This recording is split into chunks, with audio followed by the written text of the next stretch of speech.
جب مدارس ہیں ہی اللہ کی رضا کے لیے، اس میں کوئی منافع نہیں ہوتا، کوئی یہ تجارت نہیں ہے، کوئی بزنس کے اڈے نہیں ہیں، تو پھر اس کو وزارت تعلیم کے ساتھ ہی منسلک ہونا چاہیے، نہ کہ وزارت صنعت و تجارت کے ساتھ، سوسائٹیز ایکٹ کے تحت۔ تو اس بات کا جواب یہ ہے کہ بزنس جتنے بھی ہیں، ادارے جتنے بھی ہیں، وہ دو طرح کے ہوتے ہیں۔ ایک منافع کے حصول کے لیے ہوتے ہیں، پروفیٹیبل ہوتے ہیں، جبکہ دوسرے وہ نان پروفیٹیبل ہوتے ہیں، جیسا کہ بعض این جی اوز ہیں بڑی بڑی مشہور ملک کی، جیسے ایدی ہے، چھیپا ہے، اور اسی طرح جے ڈی سی اور اس طرح کی کئی این جی اوز ہیں جو کام کر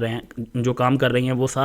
وہ ساری این جی اوز وزارت صنعت و تحت کے انڈر ہے، کوئی بھی تعلیم کے ساتھ نہیں ہے۔ تو وہ ہیں بھی کوئی منافع بخش این جی اوز نہیں ہے کہ وہاں سے کوئی نفع حاصل کیا جا رہا ہے، پروفٹ حاصل کیا جا رہا ہے، کوئی اپنا مفاد حاصل کیا جا رہا ہے۔ تو مدارس بھی اس طرح این جی اوز کے طور پہ کام کر رہے ہیں اور اپنے دم پہ کام کر رہے ہیں۔ تو اسی لیے عافیت اسی میں ہے، خود مختاری اسی میں ہے، آزادی اسی میں ہے کہ مدارس کو سول سوسائٹیز ایکٹ کے تحت ہی رجسٹرڈ ہونا چاہیے، نہ کہ وزارت تعلیم کے ساتھ۔ تو اس صورتحال میں پھر ہم اپنا جو ایک وقار ہے